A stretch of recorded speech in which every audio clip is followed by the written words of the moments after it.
the door to his penthouse office slid open without warning, and Leo Andrick looked up from the quarterly damage report to find a woman he'd never met standing in the threshold, holding a tablet like a shield and wearing a dark blazer that caught the city lights behind her like armor.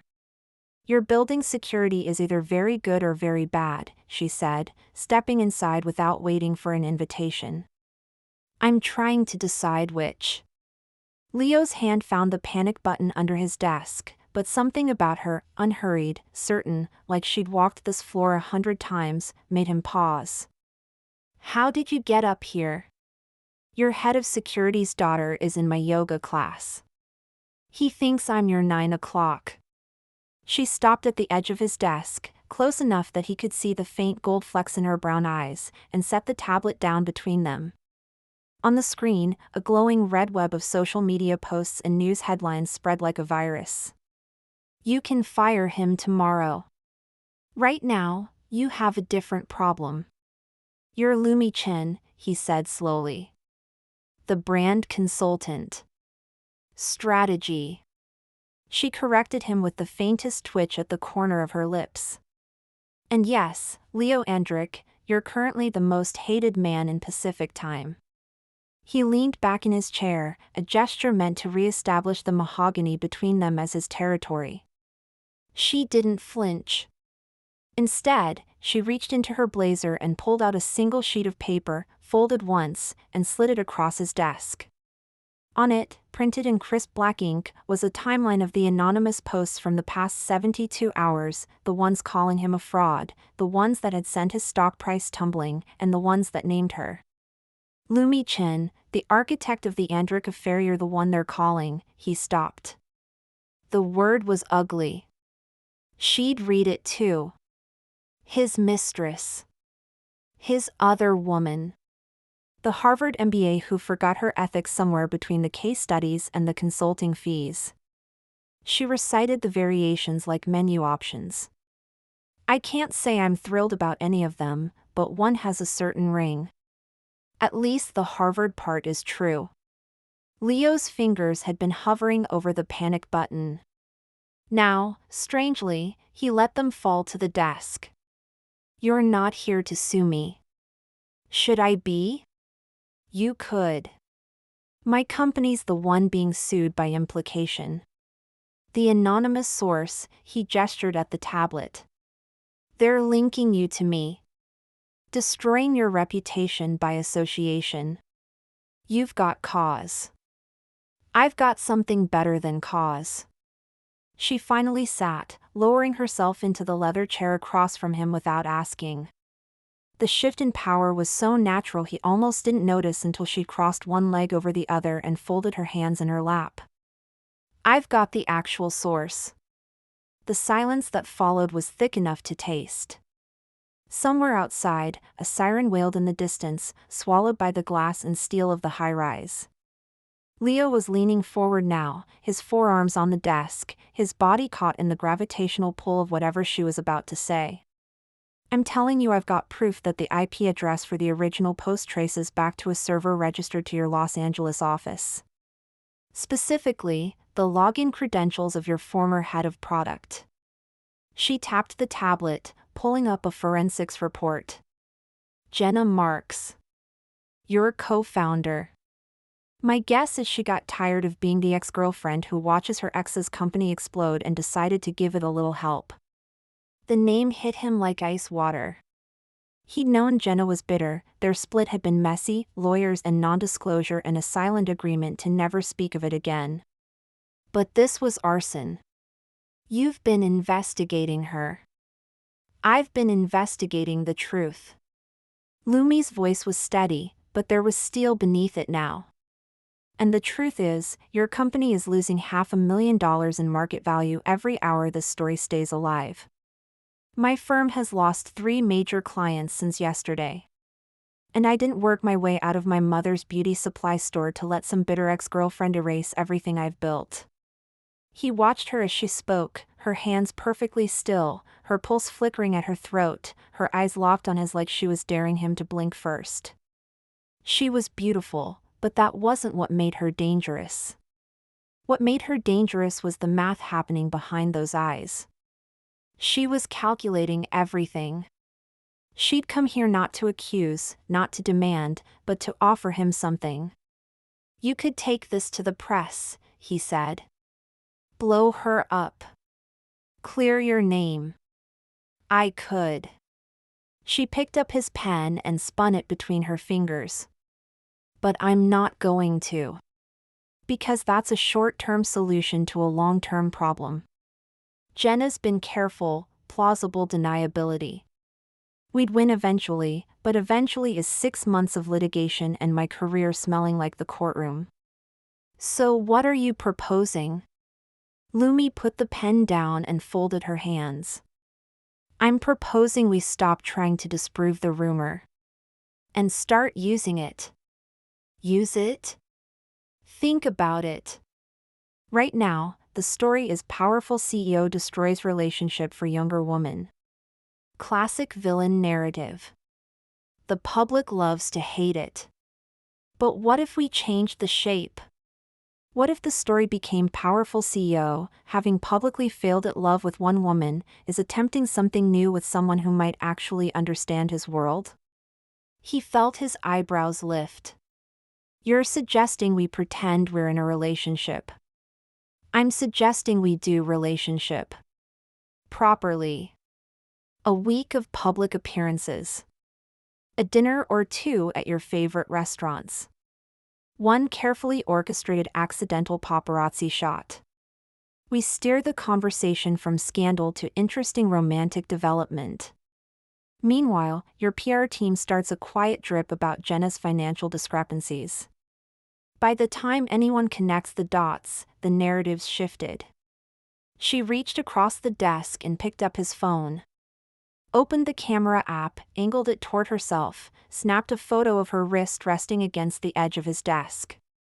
What are you? Relax. She typed something into the screen. His phone buzzed. She'd sent the photo to her own number. This is our first piece of proof. Late-night strategy session at the office. The shadows make it look intimate. If anyone asks, I was here until 3. Were you? She looked up, and for a moment, something flickered, a crack in her composure. I was wherever I needed to be. That's the thing about my job, Leo. I don't try to be right. I try to be useful. She stood, walking toward the floor-to-ceiling windows. The lights of LA spread beneath them like a circuit board, a plane blinking its way toward the coast. I know what you're thinking, she said, not turning around. She's just a consultant.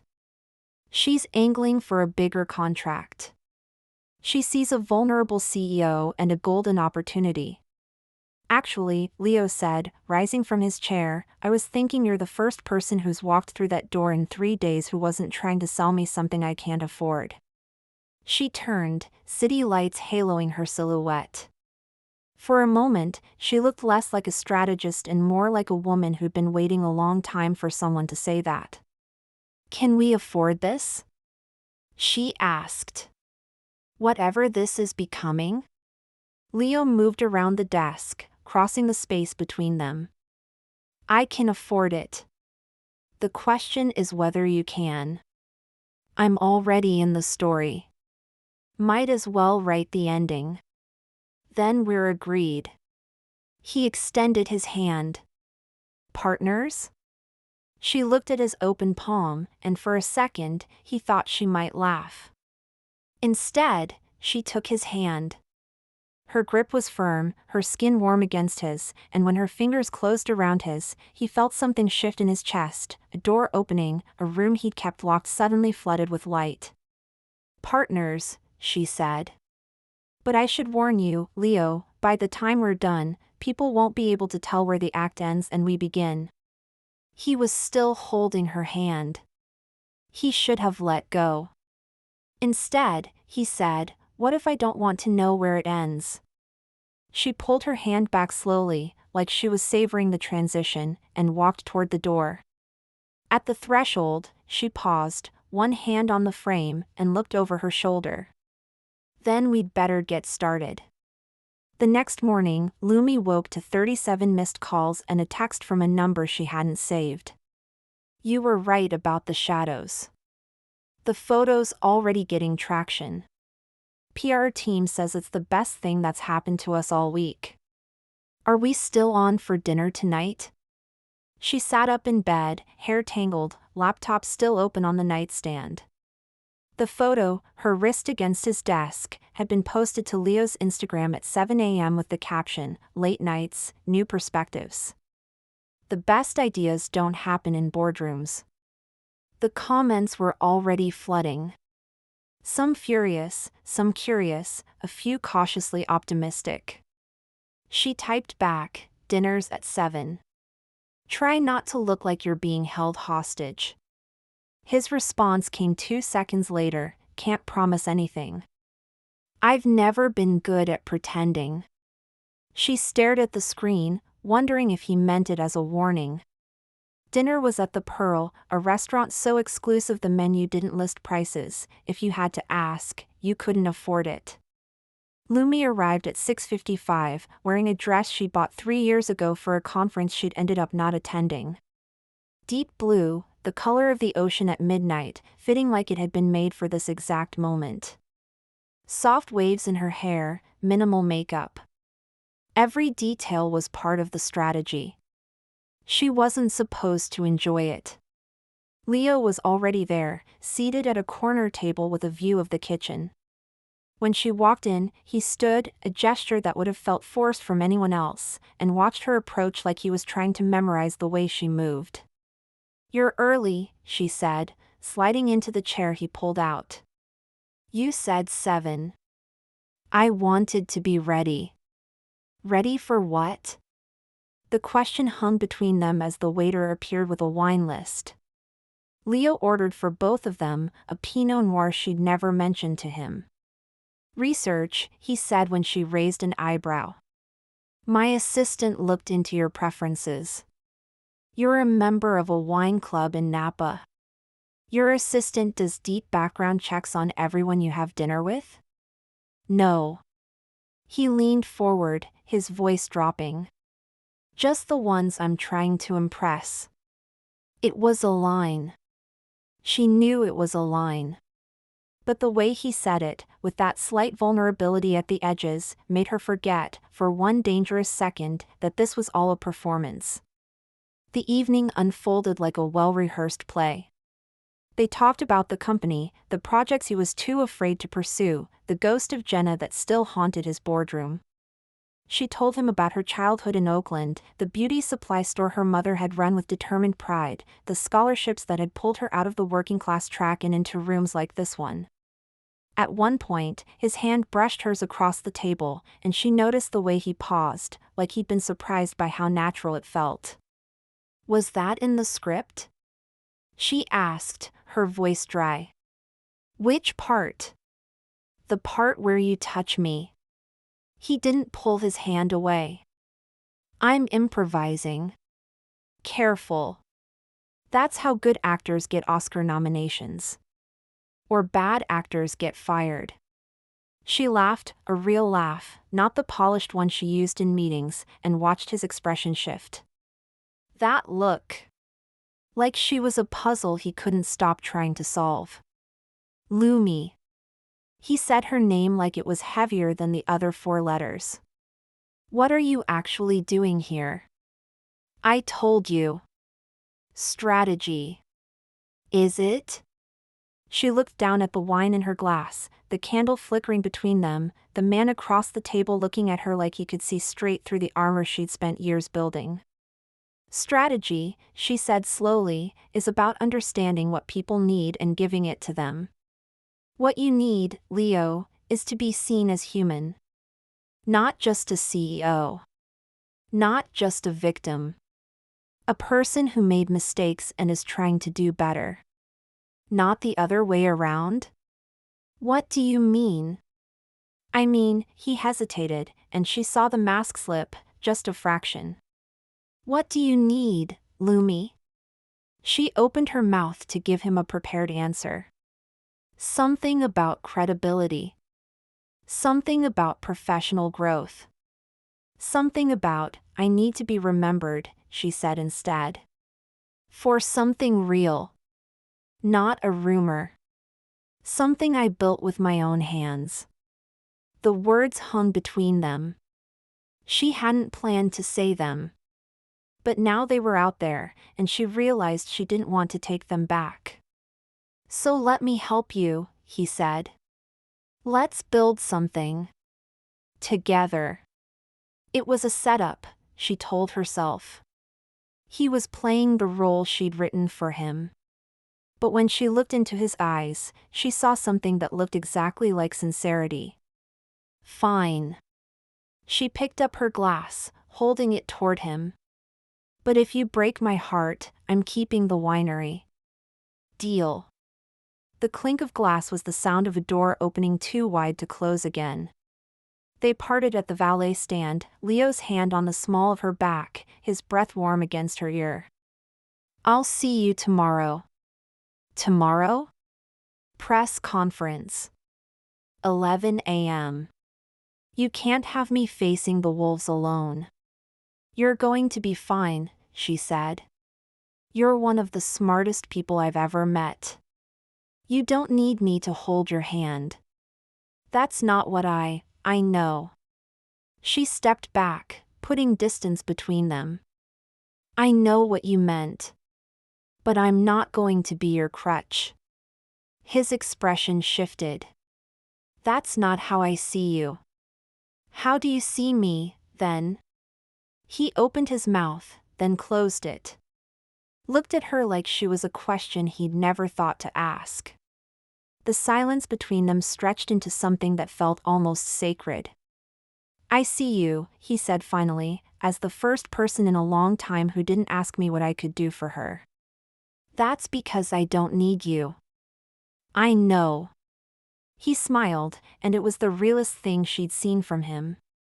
That's what makes me want you. She didn't sleep that night. She lay in bed, staring at the ceiling, replaying every second. His hand on hers, the warmth of his voice when he'd said her name, the look in his eyes when he'd said that's what makes me want you. It was a performance. It was all a performance.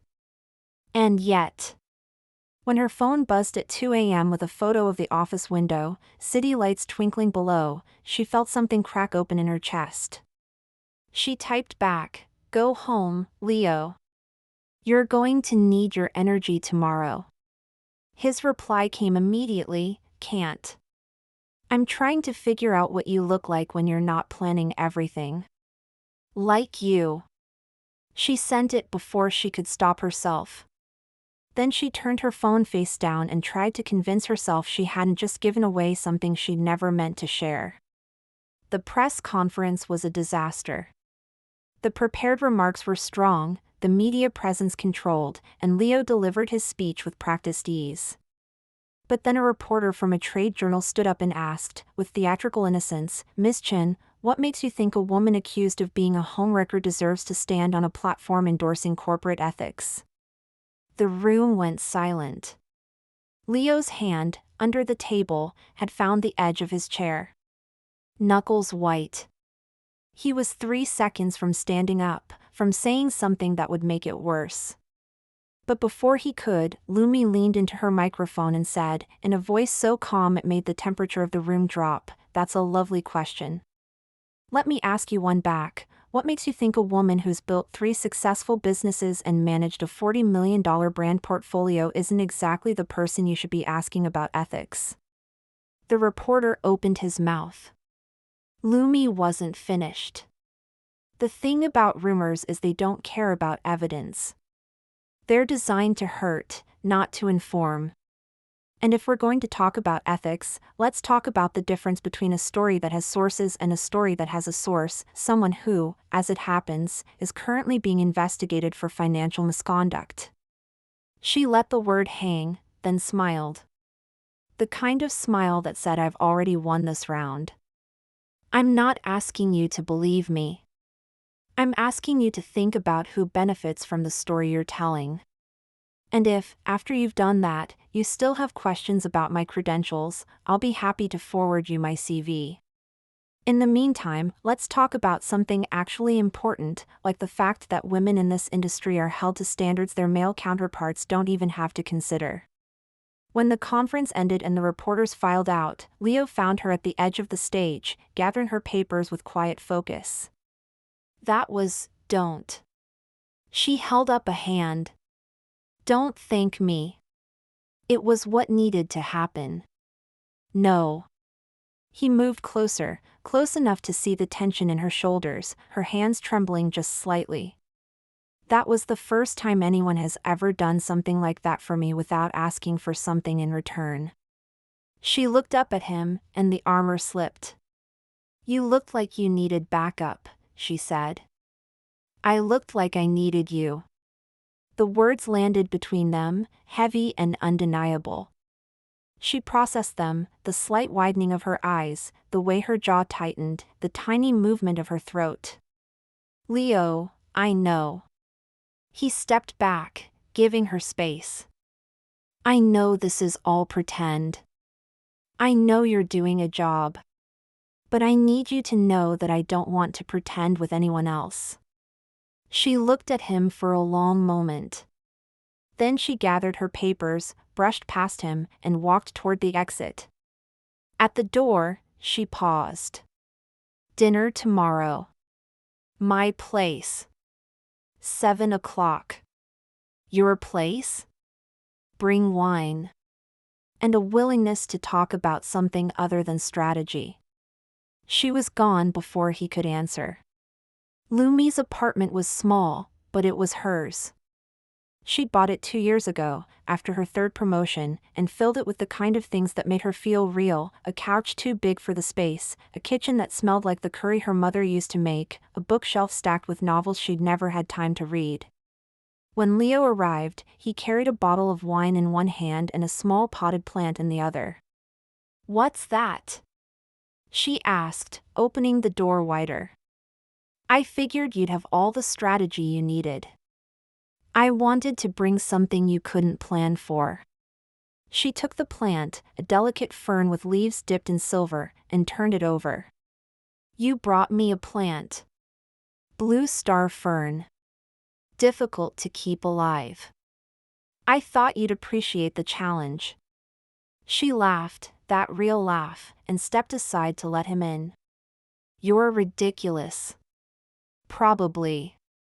He followed her to the kitchen, where she set the fern on the windowsill and turned to face him. But you didn't say no. No. She met his eyes, and for once, she didn't have a prepared answer. I didn't. The dinner was simple: pasta with a sauce she'd thrown together, a salad from the farmer's market, wine that tasted like expensive decisions. They talked about everything except work. She told him about her mother, about the beauty supply store, about the moment she'd realized she wanted to build something bigger than the world she'd been born into. He told her about his father, a retired engineer who'd never understood why his son had chosen corporate life over academia. I don't think he ever forgave me for not getting a PhD, Leo said, swirling his wine. In his mind, I was supposed to be the one who understood the theory. Instead, I ended up paying other people to understand it. That sounds like a pretty good description of being a CEO. It does. He laughed, and the sound was warm, genuine, completely different from the polished version he'd used at the press conference. But sometimes I think he was right. I spend all my time managing other people's dreams. I don't have any of my own. Everyone has dreams, Leo. Ask me what mine were. She paused. What were your dreams? Architecture. He said it like a confession. I wanted to build things you could walk through. Spaces that made people feel something. I have a drawing, a building I designed when I was 22. It's probably terrible, but I never showed it to anyone. Show it to me. Lumi, I'm not kidding. Show it to me. He looked at her for a long moment. Then he reached into his pocket and pulled out his phone, scrolling until he found a photo of a sketch, a building with curves like the hull of a ship, a glass facade that mirrored the sky. "That's beautiful," she said. "It's impractical." "That's not what I asked." She stood, moving around the table to look at his screen over his shoulder. "I asked if it was beautiful. And it is." He turned to look at her, so close she could feel the warmth radiating from him. "Lumi. Leo. What are we doing?" She should have stepped back. Should have made a joke, defused the tension, reminded him this was all a performance. Instead, she said, "I don't know." His hand came up, fingers brushing a strand of hair from her face.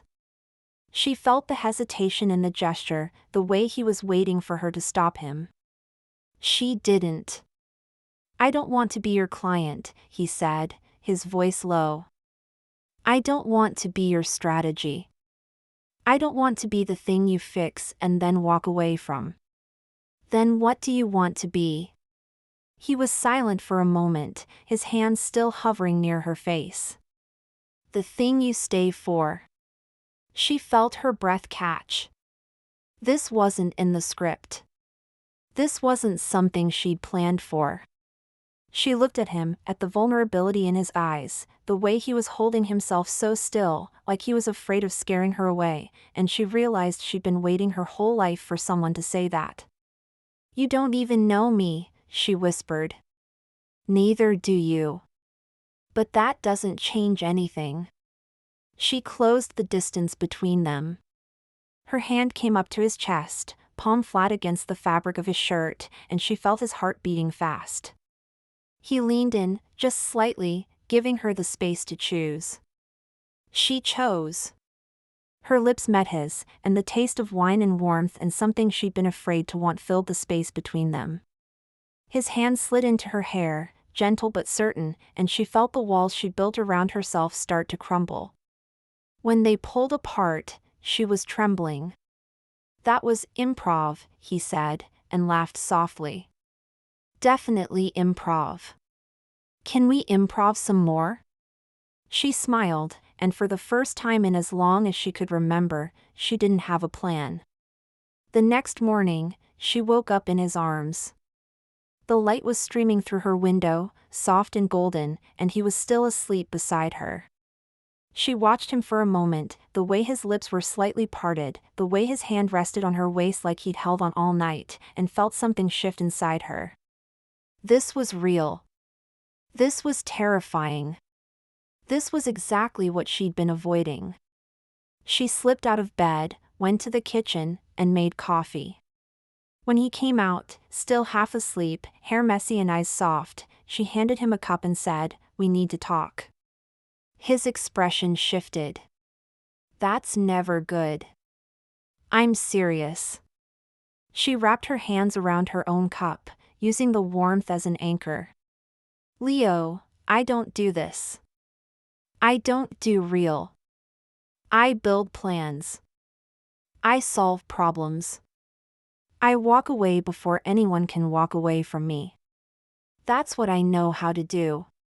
Lumi, let me finish." She took a breath. "I like you. That's the problem. I like you more than I've ever liked anything I wasn't supposed to keep. And I don't know what to do with that." He set his cup down and took a step toward her. "Then don't plan it. Just feel it. It's not that simple." "It can be." He reached out, taking her hand. "I'm not asking you to figure everything out. I'm not asking you to know where we're going. I'm just asking you to stay. Right here. With me. For as long as you can." She looked at his hand wrapped around hers, at the sincerity in his eyes, and felt the fear loosening its grip. "You're asking a lot." "I know." He smiled, that vulnerable smile she'd come to know. "But you're worth it." She didn't say anything. She just stepped closer, rested her head against his chest, and let herself stay. 2 weeks later, Jenna Marks made her move. A new article appeared, more detailed than the last. It claimed that Lumi had been working as a corporate spy for a rival firm all along, that her evidence against Jenna was fabricated, that her entire relationship with Leo was a calculated infiltration. The accusation was absurd, but the story had enough detail to gain traction. The phone calls started again. The questions started again. Leo found her in the conference room at 11 p.m., staring at her laptop like she was trying to solve a problem that had no solution. "I know what you're thinking," he said, closing the door behind him. "You're thinking about leaving. Making a statement that you're stepping away to protect the integrity of the company. Something like that." She didn't look up. "It's the logical move. You deny the article, I resign, the story dies. And what about us?" She finally looked at him, and he saw something he'd never seen before. Fear. "What about us?" she asked. "There's no us, Leo. There was an arrangement. A strategy. The crisis is over." "I don't believe that." "What do you want me to say? That I'm in love with you? That I wake up every morning terrified this is going to end because I've never had anything real before?" Her voice cracked, and she looked away. "That I don't know how to be in something without a plan?" He crossed the room in 3 steps and took her face in his hands. "Then don't plan. Just stay." "I can't. If I stay, you lose everything. The company, your reputation, I don't care about the company." He was close enough now that she could feel his breath on her lips. "I don't care about the reputation. I care about you. I don't want a partner in a PR stunt. I want a partner in everything else." She looked at him, and the walls she'd built started to crumble. "You don't understand. I've spent my whole life making sure I never needed anyone. That's how I survived. That's how I got here. Then let me be the one you don't have to survive." His thumb brushed her cheek. "Let me be the one you stay for." She kissed him then, not a performance, not a strategy, but something real and terrifying and absolutely necessary. The next morning, they had a choice to make. "If I deny it, you're still the one who's accused," Lumi said. "If I confirm it, if I tell the truth about how we started, then people know it was fake. And that kills any chance of us having something real. So we tell the truth. We tell them we started as a strategy and it became something else. And if they don't believe us," he shrugged, "then we deal with it. Together. The board could fire you. Then I'll find another job. Your investors, Lumi." He took her hand. "None of that matters. You matter. That's the whole thing. That's all I need." She looked at him for a long moment. Then she squeezed his hand and said, "Okay. Let's go face the wolves." The joint press conference was the riskiest thing either of them had ever done. Leo spoke first, acknowledging that the nature of their relationship had begun as a professional arrangement. "It was a strategy to shift the narrative," he said. "But somewhere along the way, the narrative shifted me. Lumi didn't save my company. She saved me." The room was silent. Cameras flashed, voices murmured, and Lumi stepped up to the microphone. "Everything he said is true," she said. "I came to him with a plan. I thought I was the one fixing things. But I think he was the one who fixed me. Or maybe we fixed each other." She paused, letting the words settle. "I've spent my whole life planning everything. But you can't plan for the moment you realize you don't want to plan anymore. You just want to stay. She looked at Leo. I'm staying. The room erupted. Questions flew, cameras flashed, but she didn't hear any of it. She only saw him, the way he was looking at her, like she'd just given him something he'd never expected to have. After the press conference, they walked to the car in silence. The night air was cool, the city lights sparkling in the distance. Where to? Leo asked. Home, she said. Our home. He looked at her. Together? Together. As the car pulled away, Lumi reached over and took his hand. Not for a photo. Not for the press. Just because, for the first time in her life, she didn't want to let go. 3 weeks later, she received a package at her office. Inside was a framed photo of the blue star fern, thriving in her apartment window, new shoots reaching toward the light. Below it was a note in Leo's handwriting, this one's still alive. I think that means something. Beneath the note, taped to the bottom of the frame, was a business card. On it, he'd written, Lumi Andrick. Lumi and Leo. Contract length, indefinite. She laughed, then called him. It's a terrible company name, she said. It's growing on me. You're ridiculous. And you're mine. His voice was warm through the phone. That's the only contract I'm interested in. She looked at the fern, at the card, at the city outside her window.